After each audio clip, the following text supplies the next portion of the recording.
retrouve aujourd'hui pour vous faire un pas top, parce que c'est juste pas un top. Mais je comprends pas pourquoi tu commences la vidéo comme ça. C'est comme ça. Écoute, je cherche pas. Alors c'est un top, mais en fait c'est pas un top. Vous croyez pas Non, ce sont tout simplement nos personnages préférés féminins. Point de suspension. J'adore parce qu'on voit dans sa... On entend dans sa voix qu'elle était pas d'accord. On fait les féminins. Point de suspension. Non, mais en fait, en le disant, j'étais en mode... Et les non-binaires, tu les mets où? Bah, j'en ai pas lu, donc j'ai pas... Que tu saches. Je le saurais. Pas forcément. Voilà, c'est tout ce que j'ai. Mais oui, bon, ça va, il n'y a pas 12 000 non-binaires dans nos lectures. C'est vite. Petite précision pour dire que j'ai plus... Ma voix est... Parti, là-bas, par la porte. Là-bas, tout là-bas. Pas ici, du moins. Non. Je suis donc malade. Oui. Complètement. Malade. Merci. T'as vu, j'ai pas chanté. C'est bien. Et du coup, voilà, si vous m'entendez tousser, ne plus avoir de voix, avoir une voix de camionneur... Si d'un coup d'un seul elle se met à avoir le nez rouge, c'est qu'on l'a coupé quand elle se mouchait, c'est tout. Non, ça va mieux ça. Au bout du 5e jour, c'est passé à peu près. Youpi, on est heureuse pour toi. Allez, on y va cette fois-ci. C'est parti. Et du coup, comme a dit Clémentine, on va faire un top pas top de nos personnages féminins préférés, tous livres confondus, toujours confondus, mais féminins. Et comme ça, on vous fera une 2e édition avec les personnages masculins. Oui. Maintenant, tu peux commencer. Je vais commencer avec ma mention honorable, parce que c'était un peu de la triche. Non, c'est pas vrai. Pour la blague, j'ai fait à Laurine, je peux mettre Clémentine Beauvais en personnage préféré. Elle était en mode, mais non, mais c'est pas un personnage, t'as rien suivi. C'est une autrice. C'est une autrice. Et après, je scrolle ma bibliothèque sur Livre Addict, et là, je tombe sur Les Facétieuses de Clémentine Beauvais. Et j'étais en mode, mais attends, dans Les Facétieuses, elle est sa propre héroïne. L'héroïne, c'est Clémentine Beauvais. Ça marche.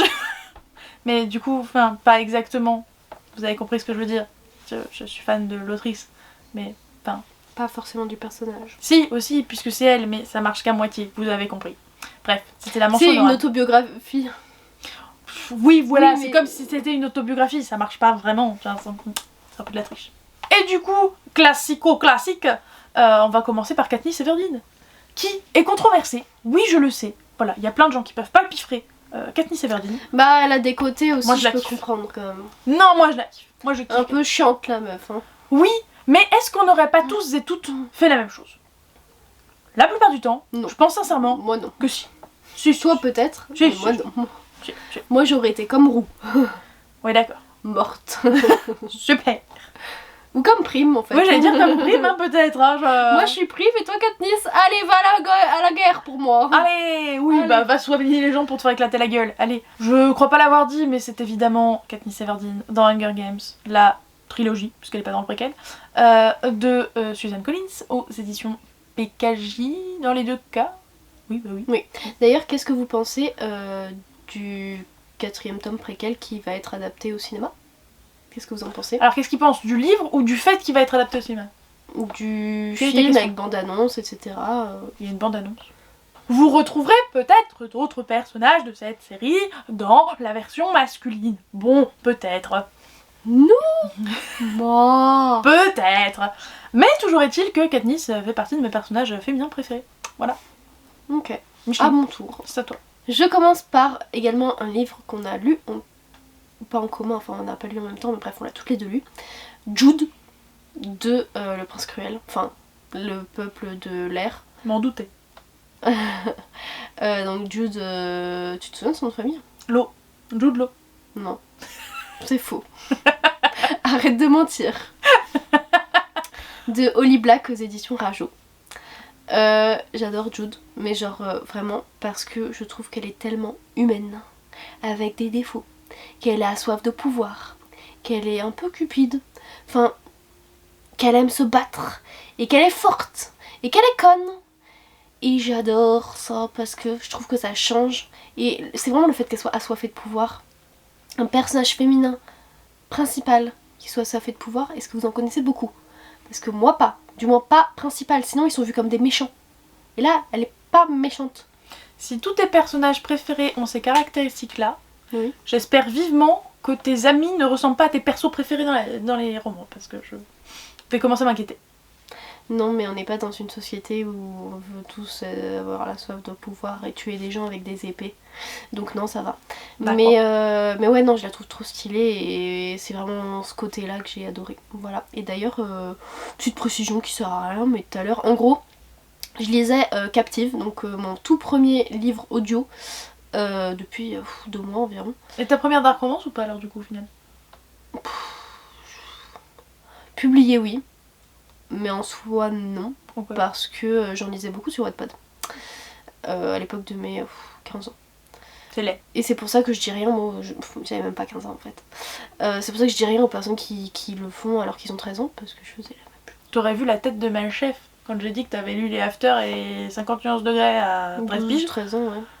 Mais honnêtement, c'est ma gueule. Mais en fait, c'est pour ça que maintenant en tant qu'adulte, on parle totalement d'autre chose, hein, mais me dire que des meufs de 13 ans lisent de la dark romance, enfin je trouve ça pas bien du tout. Après je me rappelle que je l'ai fait et que du coup je me dis putain mais qui je suis pour dire ça alors que je l'ai fait et que ça m'a absolument pas influencé plus tard. Maintenant j'aime pas ça.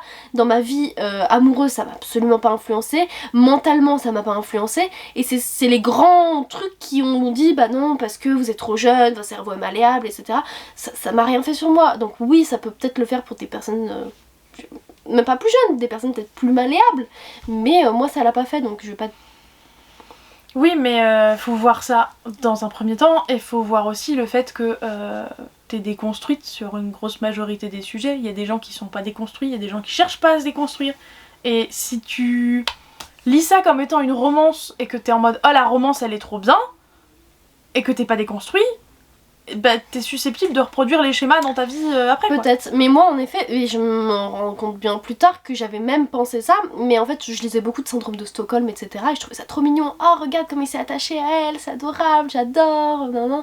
Ouais totalement. Oh il l'appelle Keaton, parce que j'aimais trop quand même les fanfictions Harry Styles, et il y en avait plein des dark romance avec Harry. Et ouais, enfin bref. Oui mais à la limite, syndrome de Stockholm c'est pas trop... Je sais pas comment dire. Alors oui, c'est pas ouf, on est d'accord, il y a plein de trucs qui vont pas. Mais est-ce que c'est vraiment gênant dans ta vie tant que tu te fais pas enlever, je veux dire? Oui. Tu vois ce que je veux dire? C'est vrai. C'est toxique, mais tant que t'es pas dans ce début de contexte précis, effectivement, tu peux pas le reporter sur ta propre vie, quoi. Non, je lisais pas de trucs où le mec la battait, etc. Voilà, c'est ça. J'en vois pas. Non, en vrai, c'est ni trafic d'humains, ni... Non, tu vois. C'est des syndromes de Stockholm ou des trucs en mode gang, mafia. Je suis pas dans un gang ni dans une mafia, ça devrait aller. Enfin bref, du coup voilà, c'est juste... j'ai commencé jeune, et du coup je suis pas d'accord avec celles qui le font, mais je me dis je suis personne pour juger sachant que je l'ai fait. Voilà. Ensuite, deuxième personnage, je ne pense pas avoir parlé de cette série depuis belle lurette. Les Chroniques de Narnia, Micheline. Et donc je vais nous citer... J'en parle quand même de temps en temps. Lucy Pevensie. Oui, Lucy. Film ou livre? Les deux. Ouais, parce que elle est plutôt... Les films sont pas parfaits, clairement. Mais elle est plutôt bien retranscrite dans les films. Donc si vous avez vu les films, vous aurez la ref aussi. Dans le sens où elle est courageuse. Elle sait se bastonner. Alors peut-être pas au début, hein, parce qu'elle a 10 piges quand même, on se calme. Mais elle est badass. Est-ce qu'elle serait pas un peu féministe sur les bords? Si, un peu quand même. Bref, elle est parfaite, elle est adorable. Et on la kiffe. Voilà. D'accord. Elle est trop mimi, elle est très gentille. Ok. Elle a très vite sympathisé avec Monsieur Tumnus, alors que quand même, moi je suis désolée, je croise un faune, même si j'aime bien tout le monde et que j'aime pas détester comme ça en 3 secondes. Surtout par rapport à l'apparence. Je pense que je serais un petit peu affolée quand même. Voilà, j'ai de la pilosité sur les jambes, mais pas à ce point-là. Et puis les sabots. Enfin... Ah, les sabots, tu pensais? Moi j'étais plus sur l'articulation dans l'autre sens qui fait un peu bizarre. Bah...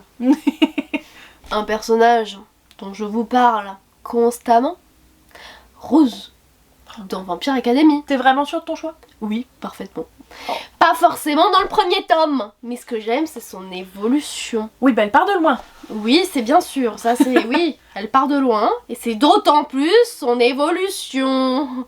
Et du coup, de Richelle Mead aux éditions Castlemore. Et c'est aussi Castlemore, je crois que les poches. Peut-être Big Bang, bref. Et de toute façon c'est la même compagnie, Big Bang, Castlemore, c'est du pareil au même. Du coup Rose, bah héroïne, c'est une d'empire, je vous en ai déjà parlé plein de fois, mais c'est surtout, donc elle a ce rôle de garde du corps un peu protectrice, etc. de Lisa. Et j'aime plein d'aspects de sa personnalité. Le fait qu'elle soit une dure à cuire qui agit avant de réfléchir, c'est quand même assez amusant. Sa loyauté envers Lisa et son amitié envers elle que j'adore. Le fait que elle fasse passer ses devoirs avant son amour, enfin je trouve ça tellement... Voilà. Et puis ouais, son évolution, elle est devenue quelqu'un de bien et elle a appris à se battre, elle est trop forte et je l'adore. Voilà, j'aime juste trop Rose. D'accord. Et comment elle est amoureuse, ça lui obstrue complètement le cerveau. Du coup, elle devient relou. Non. D'accord. Très bien. Voile-toi la face. Merci. J'allais dire, on poursuit dans les lectures qu'on a fait en commun, mais non, j'ai déjà dit les chroniques de Narnia que t'as pas lues. Tu les as vues? Tu les as tous vues? Oui, je crois. Oui, je précise d'ailleurs en reparlant de Narnia, de C.S. Lewis aux éditions Gallimard, parce que je l'ai absolument pas dit. Ou Folio en poche, mais bref, c'est Gallimard aussi. Donc on va passer à notre bonne vieille Citra. Pour ceux qui n'ont pas la référence, c'est l'héroïne de La Faucheuse de Neil Shusterman aux éditions Robert Laffont dans la collection R. La Faucheuse, vite fait, parce que pour le coup, on en parle un tout petit peu moins que les autres séries dont on a parlé jusque-là. Parce qu'on n'a pas fait de résumé jusque-là, mais franchement, de tout ce qu'on vous a cité, il n'y en avait pas qui nécessitait de vous le faire parce que vous auriez pas du tout la ref. On espère. La Faucheuse, rapidement, on est dans une utopie où les gens ne meurent plus. Du coup, pour éviter la surpopulation, on a créé un métier qui est le métier de faucheur. Le faucheur, c'est la seule manière de mourir définitivement et de pas pouvoir se réincarner. Enfin non, c'est pas de la réincarnation, juste d'être ramené à la vie quoi. Et du coup, on démarre avec Citra et j'ai plus le prénom du mec qu'il m'échappe. Ça va me revenir plus tard quand ce sera plus le moment. Mais bref. Cette nuit. C'est ça, en plein milieu de la nuit. Il s'appelait comme ça. Et du coup, ce brave homme et cette brave femme vont être recrutés par... J'ai plus le nom de leur maître, mais c'est pas grave. Et du coup, ils vont apprendre à être faucheurs, donc ils vont être apprentis faucheurs. Et je l'aime trop. Citra, elle est badass, mais elle est super réfléchie. On aime qu'elle soit super réfléchie. Et en même temps, elle sait se bastonner puisqu'elle doit buter des gens. Et elle a un cœur de ouf parce qu'en fait, dans ce boulot-là, mine de rien, il y a plein de gens sans cœur. Soit parce qu'ils étaient sans cœur de base, du coup ils ont voulu être faucheurs pour buter des gens. Et avoir du pouvoir, hein, mine de rien. Et puis t'as ceux qui étaient lambda et qui au fur et à mesure ont un peu perdu... comment dire, perdu le recul sur ce qu'ils étaient en train de faire comme boulot. Et Citra... peu importe le temps qu'elle apprend, enfin etc. Elle est toujours très très réglo, très je sais ce que je fais, je sais ce que je fais subir aux familles des gens que je bute définitivement et c'est trop bien. Et on l'adore. Et peut-être qu'elle a une relation amoureuse que j'apprécie aussi. Peut-être. Peut-être. Qui n'est pas dans le premier tome du moins. Qui n'est pas dans le premier tome. Peut-être. Peut-être que ça me ferait continuer. Peut-être. Peut-être. Que ça arrive dès le deuxième tome et que je ne comprends pas pourquoi Laurie ne bouge pas son gros cul. Peut-être. Peut-être. Peut-être qu'il n'est pas si gros que ça. Peut-être. Vous ne le voyez pas souvent à la caméra. Peut-être. Peut-être que vous pouvez le voir au salon du livre. Venez. Peut-être. Peut-être. Un enfant. Peut-être. Waouh. Continuons avec les faucheuses. Avec... Charlie Davidson. Oui. Charlie Davidson. J'avais vu son prénom, j'avais que Davidson. Le titre éponyme. Quand même, Clémentine, avec le titre, non, ça te disait pas Charlie Davidson? Mais non, mais j'avais Charlie... Chat Davidson. Chat Davidson. Miaou. Ouais, un chat qui s'appelle Davidson, tiens. Franchement, quand on voit un chat, appelle-le Davidson, c'est très bien. Non, je l'appelle Relais. Charlie. Relais, c'est trop... c'est pas pratique à prononcer, tu vois. Ou alors Cathy. Ah, Nice à la limite. Katniss. Ou Nice. Nice, c'est dur. Katniss. Nice. Bref, on est parti dans un délire de chat là, laissez tomber. N'oubliez pas de mettre un emoji chat en fin de vidéo. On adore. On vous rappellera si on ne va pas oublier d'ici là. Oui. Donc Charlie Davidson, comme d'hab, Faucheuse, vous en parle 25 milliards de fois. Oui. Je l'adore parce qu'elle est juste trop drôle, elle se prend pas au sérieux, elle a un humour de dingue, elle a le cerveau qui... elle a 12 choses en même temps dans le cerveau. Ça veut dire quoi ça? C'est les idées qui pullulent. Et donc j'aime le fait qu'elle donne plein de noms à tout, comme les objets. Est-ce que vous voyez mes regards qui...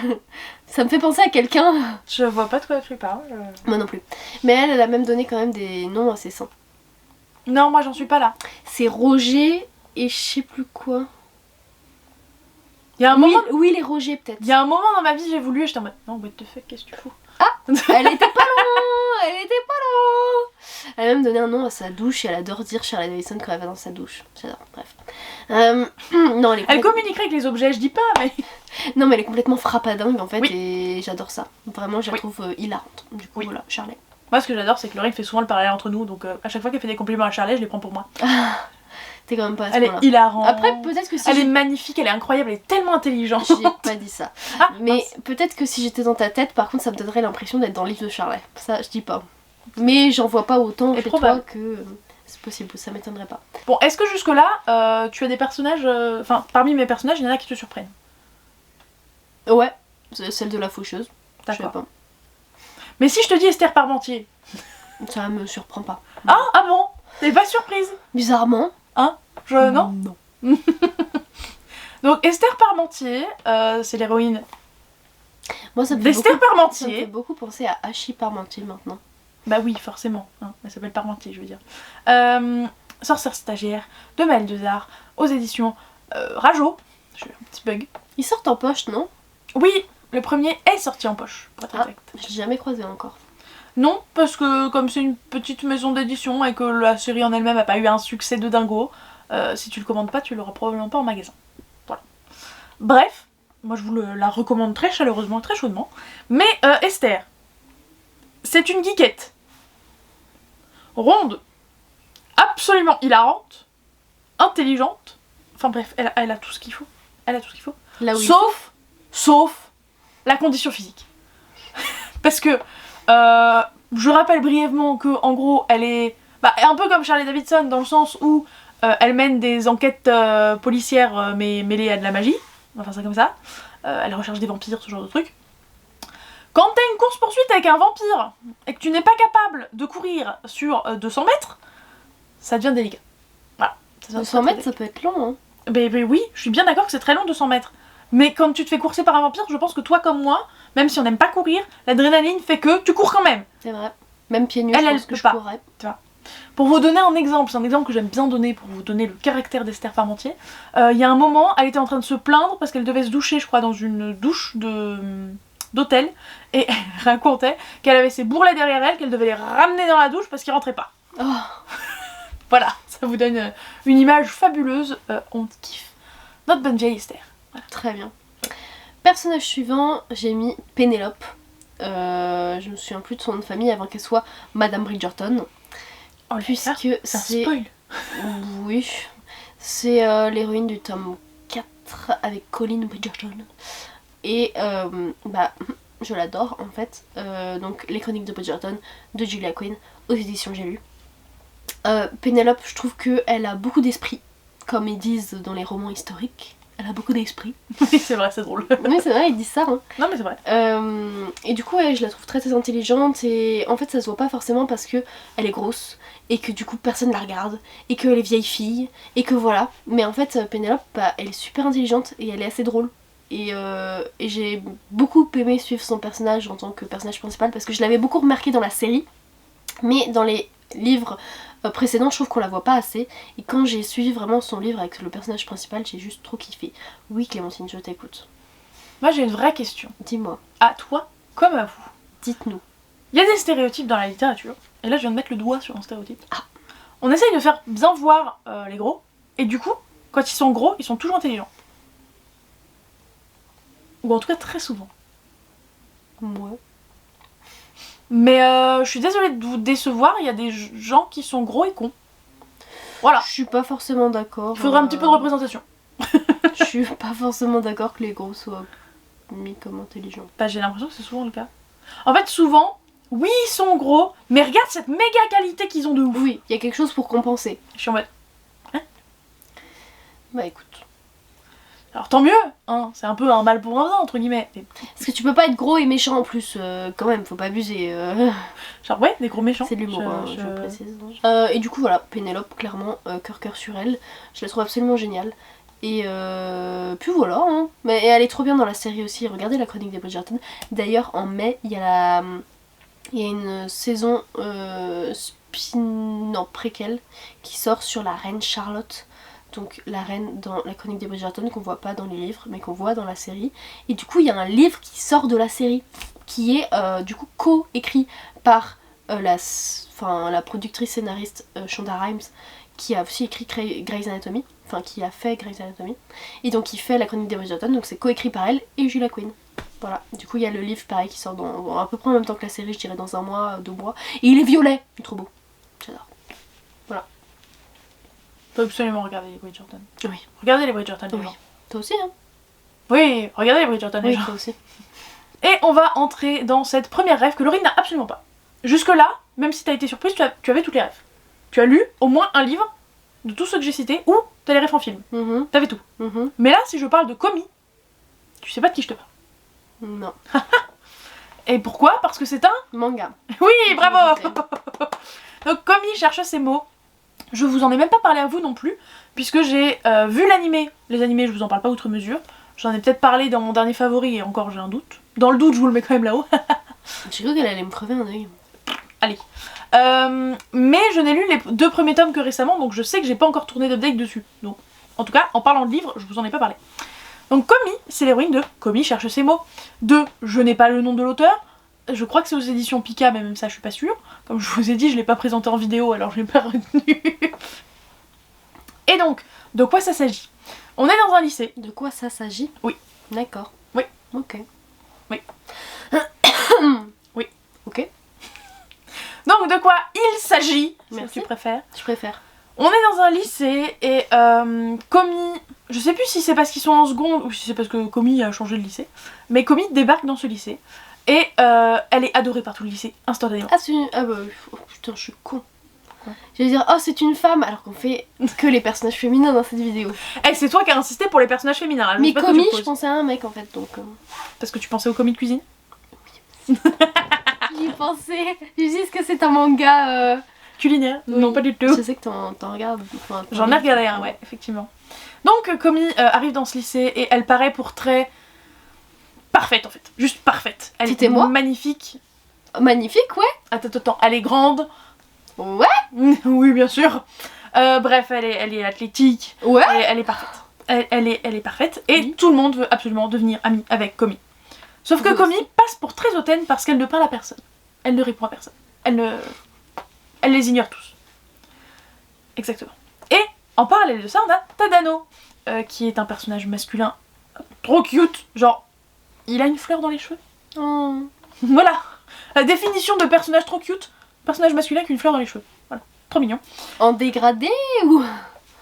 Ah non mais une fleur dans les cheveux, une vraie fleur, Micheline. Ah. Et bref, et donc il va taper la discute avec parce qu'il est voisin de table avec. Et en fait, elle va pas lui répondre non plus, évidemment. Et ils vont se retrouver, je sais plus par quelle magie, stratagème, ce que tu veux, tous les deux dans la salle de classe, alors que tout le monde est barré, peut-être sur la pause déj ou une connerie du style. Et en fait, il va se rendre compte que si elle parle pas, c'est pas parce qu'elle est hautaine, c'est parce qu'elle fait est des... sourde. Non, c'est parce qu'elle fait des giga crises d'angoisse en fait. Mm.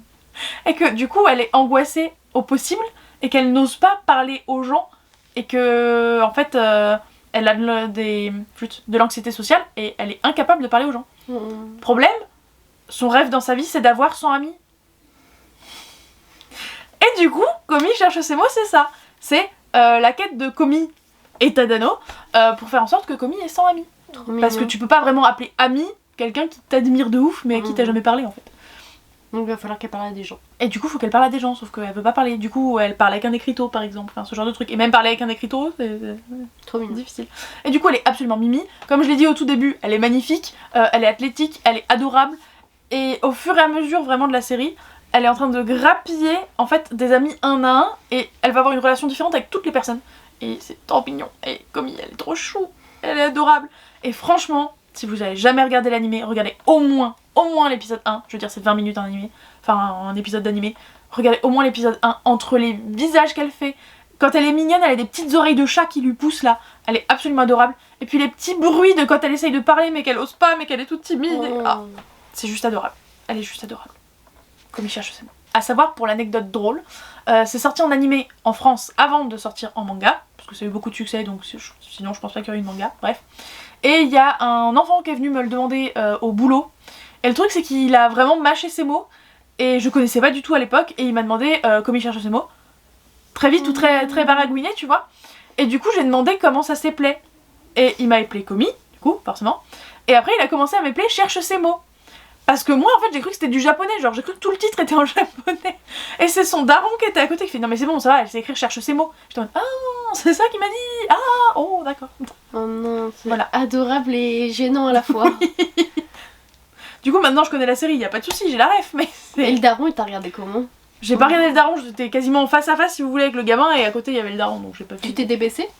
Mais après je pense pas que le... Non pas forcément. Je pense pas que le parent avait compris que j'avais pas compris la suite en fait.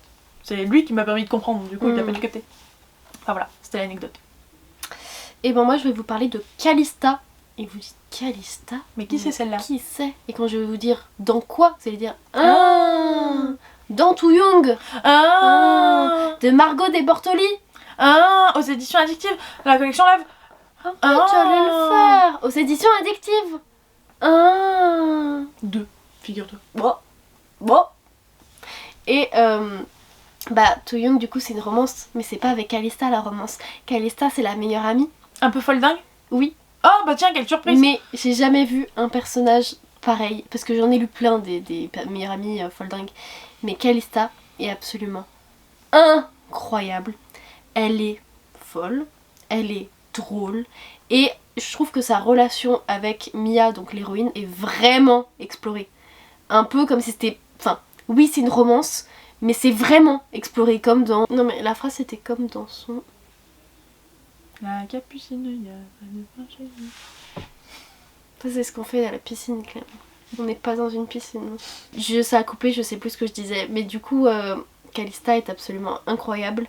Et je trouve que elle se je sais pas si c'est grâce à l'écriture qui est vraiment super bonne, mais je trouve qu'elle se démarque vraiment des autres personnages qu'on voit dans les romances. Et ouais, son amitié avec l'héroïne est vraiment développée, abordée, avec des scènes que à elle, etc. qui ont vraiment du sens, et pas que pour la romance. Et ouais non, je la trouve absolument incroyable, et du coup, en fait c'est ma romance préférée de tous les temps, j'ai fini par me l'avouer.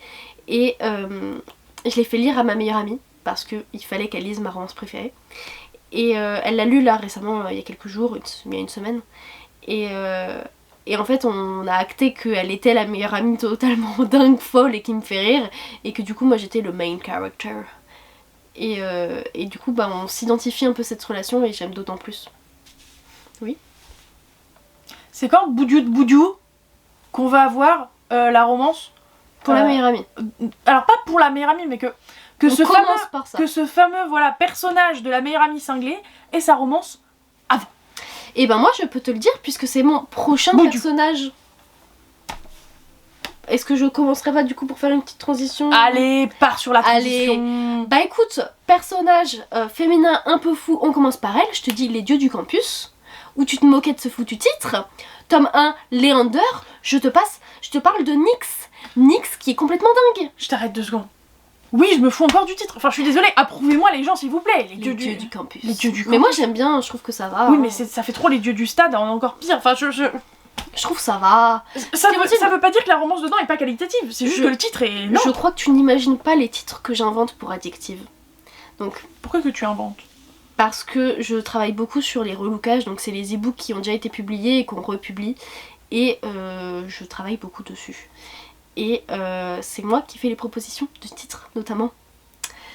Je crois que tu n'imagines pas les titres que je propose, Clémentine. Je crois que tu n'aimerais pas.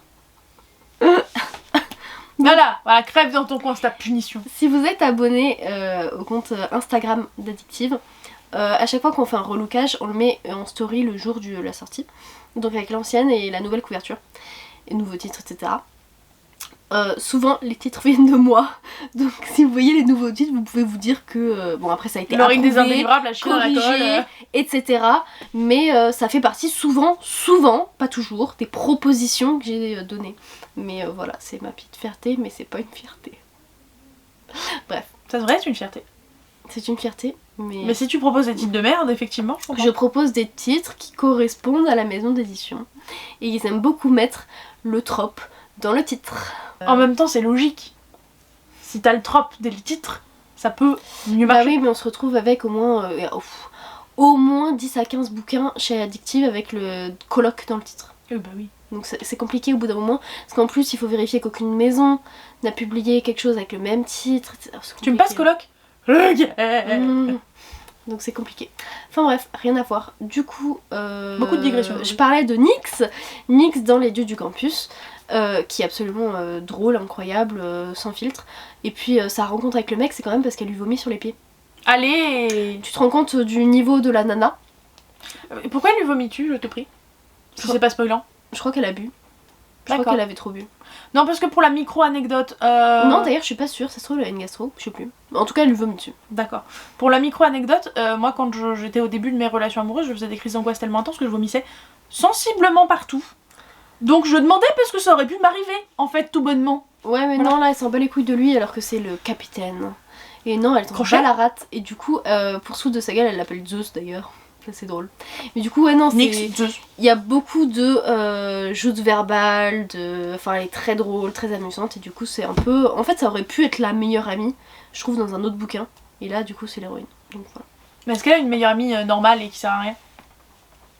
Et ben écoute, je m'en souviens pas donc peut-être. Oui, oui, c'est possible, très du coup. révélateur, effectivement. Évidemment, vous l'aviez prédit, vous l'aviez pressenti. Comment aurais-je pu finir cette vidéo sans parler de ma queen?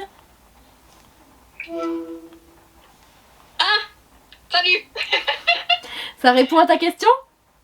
C'est bon, on se rappelle plus tard. Sérieusement, là. Sérieusement. Bah de base, je pensais pas que la FSM allait faire du bruit et du coup je comptais juste lui montrer qu'on a été à deux en continu. Ma Tu queen disais. absolue. Adèle. Adèle, Boudiou. Mortel Adèle. Mortel Adèle. J'ai vu une pub dans la gare de l'Est Elle est partout. Elle est à partout. Paris Elle est partout. sur Mortel Adèle. Elle est partout. J'ai tellement pensé à toi. Elle est partout. C'est ma queen. Mais par contre, il Elle y avait m'arrive écrit Mr. Tan et un truc en mode et son équipe ou Enco. Enco, ouais. Parce que c'est la maison d'édition. ah, elle a pas ça y est, suivi c'est mes vrai. chaînes. Oui, mais si tu me l'avais dit, c'est vrai qu'il avait Eh oui. repris. Mais comment il a pris ses Eh oui. droits d'ailleurs Écoute, c'est déjà la 3ème maison d'édition à laquelle il est édité. Hein, bon, j'en sais rien, mais il C'est parce qu'il maîtrise. est compliqué que. C'est pas qu'il est compliqué, c'est qu'il veut faire ce qu'il veut de ses livres et les maisons d'édition veulent pas qu'il fasse ce qu'il veut de ses livres. Pourtant, ça marche. Alors il doit l'écouter. Oui, mais peut-être qu'il a essayé avec d'autres choses, peut-être qu'on lui donne plus ou moins carte blanche avec Mortel Adèle, mais pas surtout, enfin je sais pas. Parce que c'est vrai qu'en effet, c'est l'éditeur qui choisit, c'est pas l'auteur. L'auteur, en vrai, quand on s'en rend pas compte, mais il y a plein de choses, c'est pas du tout lui qui choisit. C'est l'éditeur qui a le dernier mot souvent. Et c'est moche. Et du Voire tout coup, le temps. concrètement, il a fait un post il y a pas longtemps sur Instagram en mode bah, j'ai créé ma maison d'édition puisque je me suis rendu compte que j'ai absolument voulu découvrir ma maison, arriver dans une maison, genre littéralement maison, tu vois, en arrivant dans une maison d'édition, et que en fait bah, il fallait que je la crée moi-même ma maison parce que je trouverais pas une maison aussi acceptante, je sais pas, qui accepterait tout ce que j'ai envie de faire en fait. Donc voilà, c'est pour ça qu'il a créé sa maison d'édition. Bref. Tout ça pour dire la Queen Adèle. Donc je n'ai pas tout lu d'Adèle, pour la simple et bonne raison que je ne lis pas tout ce qui est cahier d'activité, ce genre de trucs, dans lesquels vous avez souvent 2-3 petites planches glissées au milieu, qu'il n'y a pas dans les pas romans et les sûre que ça BD. compte. Mais voilà, c'est pas un gros drame. Genre celui que vous avez vu partout là en ce moment parce qu'il vient de sortir, je ne l'achèterai pas, parce que c'est un journal à remplir et que je m'en fiche. Donc oui, il y a 20 planches de BD inédites, j'en crèverai pas. Voilà. Bref, est-ce que j'ai vraiment besoin de dire pourquoi Mortel Adèle de Mr. Tan et soit Diane Lefayet, soit Miss Prickly, en fonction du tome que vous lisez, aux éditions Globule Bayard Mr. Tan & Co, en fonction de là où vous avez pioché. Mais du coup, ils sont toujours tous pareils, non? Alors du coup, ouais, en fait, une fois que toute la première maison d'édition a été écoulée, quand ils l'ont réimprimé tout avec le logo de Bayard. Est-ce que pour autant ça va continuer d'être imprimé avec le logo de Bayard pour tous ceux qui ont été avant le tome 19 et après avec Mr. Tan & Co ou que Mr. Tan & Co? Ça je peux pas savoir. Mais je peux déjà vous dire que va y avoir 3 maisons différentes dans ma bibliothèque à cause de ça. C'est pas un drame, je vais m'en remettre, c'est pas grave. Bref, donc c'est une petite fille absolument tyrannique qui déteste son chat, donc vous le butez. Fait des jeux de mots de qualité avec son chat, justement. Qu'est-ce qu'elle a d'autre d'incroyable? Elle a envie Enfin, elle dit clairement, haut et fort, que c'est de la merde le monde, et que il faut faire attention à la planète, et que les adultes ils font n'importe quoi, et qu'elle va révolutionner le monde en devenant présidente de la galaxie, ou maîtresse, enfin je sais plus comment elle le formule, mais c'est une badass, elle crée des catapultes, elle a créé un zombie, enfin bref, c'est une personne qualitative. Au générique de Phineas et Ferb. Ouais, clairement, si vous avez la rêve de Phineas et Ferb, dites-vous que c'est Phineas fusionné avec Ferb en version diabolique. Et malheureusement, on y perd un peu au change, mais on n'a pas Périsse de Platypus, on a Ajax à la place. Qui est un chat. Ornithorynque, tu veux dire? Oui. T'as dit le platypus? Oui. Je sais pas ce que c'est. Ça veut dire ornithorynque en anglais. Ah. Mais c'est bien de dire les choses en français. Oui, mais c'est parce que je vois beaucoup de mèmes et de gifs avec Perry the Platypus. Mais non, c'est un ornithorynque. Mais c'est la même chose. Oui, mais en français. D'accord, bah, Perry l'ornithorynque, je trouve ça nul à dire, mais c'est pas grave. Ajax est très intéressant, lui aussi, mais dans un autre sens. Il est con comme un manche à balai, c'est très drôle. Mais il est trop mignon, il pense qu'Adèle, elle l'aime. Oui. C'est cruel. D'où le fait qu'il est complètement idiot. Oh, ma maîtresse. Oh non, il est trop mignon. Non, il est trop mignon. Je veux Ajax. Tu les avais lus ou pas les tomes d'Ajax? Non, je crois pas. Ah, peut-être le premier, je sais plus. Faut que tu les lis si t'aimes bien Ajax. Bref, Je Adèle, crois que j'ai lu. la queen de tous et toutes. Petit écran. Et comme Laurine en a enchaîné 2, j'en enchaîne 2. Es-tu surprise si je dis Yotsuba? Non. Non. L'adorable Yotsuba. Alors là pour le coup j'ai encore pas le nom de l'auteur, mais pour une raison différente. Il sort tellement peu de mangas, littéralement le précédent doit dater de quelques années. Voilà. Que genre bien 4, un truc du style. Que je dis trop peu son nom à la caméra, donc je ne me rappelle pas non plus. Yotsuba, c'est une petite fille de 5-6 ans qui fait des bêtises, hein, tout simplement. Était absolument hilarante. En fait, c'est les avantages d'avoir un enfant de 5-6 ans sans les inconvénients de type avoir un enfant de 5-6 ans. Pas mal. Voilà. Au final. C'est plutôt pas mal. Donc vous avez de la blagounette, vous avez de l'amitié avec ses voisines, c'est très chou. Vous avez une relation trop cute avec son papa. Bref, Yotsuba, c'est une petite fille adorable. Et j'en peux plus d'attendre la suite entre guillemets, parce que bah en fait à chaque fois comme c'est de la tranche de vie, ça pourrait très bien s'arrêter là si vous voulez. Sauf que à la toute fin du dernier tome sorti actuellement, on nous promet Yotsuba à l'école. Je veux Yotsuba à l'école.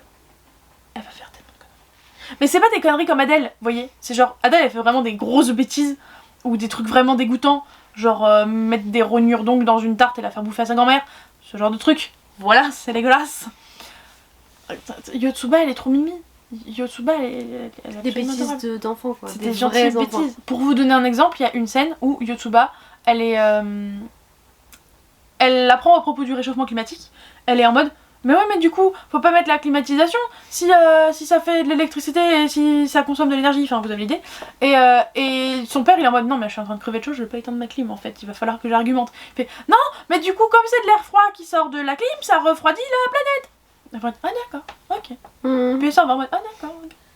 Enfin bref, elle est absolument... Et du coup elle met la clim partout. Non ça je sais pas, et puis j'ai des souvenirs genre elle va se prendre pour un mouton, enfin non il y a un mouton qui va lui rentrer dedans, je crois que c'est cornes, et du coup elle va lui faire pareil, mais c'est trop chaud. C'est pas des bêtises. Non c'est pas des bêtises, je sais pas comment décrire ça en fait, j'ai pas le mot exact. Des mignonneries si tu veux, c'est de la tranche de vie d'une enfant mignonne. Pour moi mon dernier personnage, il s'agit, je sais pas si, parce que j'ai vraiment fait mes personnages préférés quand même, je sais pas si ça compterait si c'était pas une lecture aussi récente. Il s'agit de Louve, de la vie en vrai, d'Emma Green, dont je vous parlerai dans un certain temps parce que j'ai plein d'updates à vous faire avant, mais c'est en gros une romance avec une fille qui au début elle tente de se suicider. Super. À cause d'un harcèlement qu'elle subit au lycée. Et en fait on se retrouve dans une romance avec son harceleur, enfin un de ses harceleurs. Ce qui paraît très weird mais c'est tellement bien fait. Et en fait on voit que finalement bah peut-être qu'il voulait pas lui faire de mal ou quoi que ce soit, etc. Il était juste complètement con. Et j'ai trouvé ça tellement bien fait parce que j'ai jamais vu une histoire pareille où on reste dans l'âge où ça leur arrive en fait. C'est pas des années plus tard, c'est maintenant. Et du coup enfin bref, cette romance est incroyable. Gros coup de cœur. Et j'ai adoré le personnage de Louve qui en fait c'est aussi son évolution comme pour Rose, même si c'est pas du tout la même évolution. Louve au début, bah elle part défaitiste, elle en a marre, elle en peut plus de la vie. Et en fait on voit à quel point elle a un déclencheur qui l'a fait totalement changer. Et au final elle devient tellement badass. Et ce livre a beaucoup aidé apparemment des personnes qui sont fait harceler, qui ont subi les mêmes choses.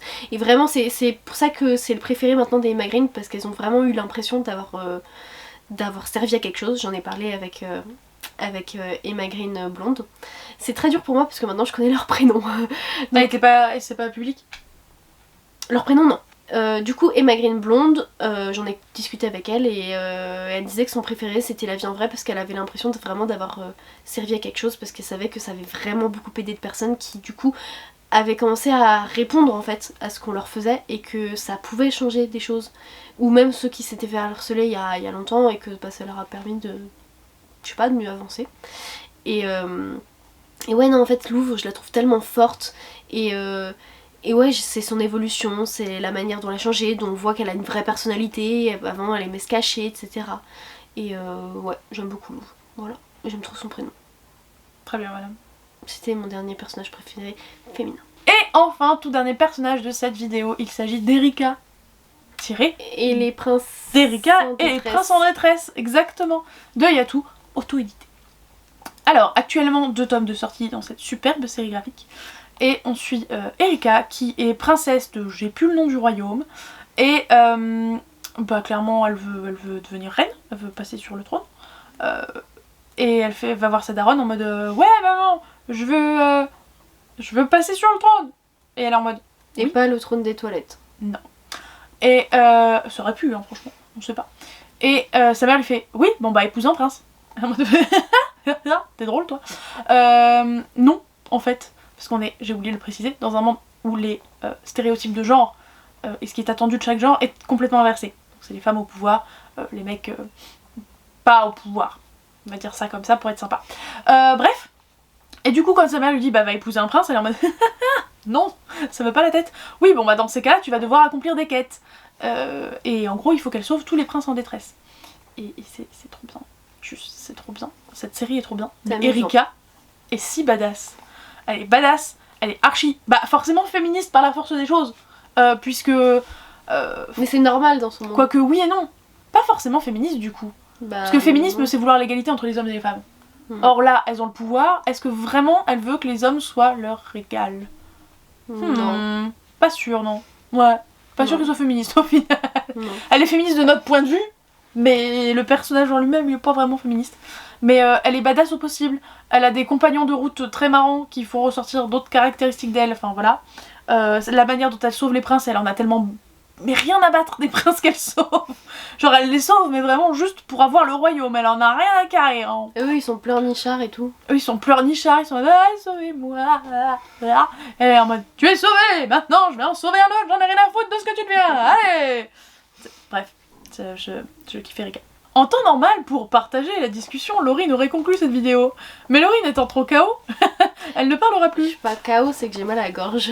Voilà, ça revient au même. Bref, donc, si vous avez atteint la vidéo jusque-là, n'oubliez pas ce fameux emoji chat. Je sais plus pourquoi on l'a dit, mais c'est comme ça. Faut mettre un emoji chat. Les prénoms Kat, c'est Shirley ça. Davidson.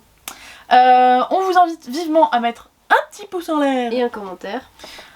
Et puis, est-ce qu'on a autre chose à vous dire? N'hésitez pas à nous dire vos personnages féminins préférés en commentaire. Vous aurez bientôt un autre épisode de cette série qu'on ouvre, allez, let's go. Et on vous rappelle que maintenant, on ne postera plus qu'une semaine sur 2 les lundis. Voilà. À bientôt. Ciao. Ciao. Non. Non. Ciao. Non. Ciao. Non. Mais 3, 4. D'habitude, on les time pas.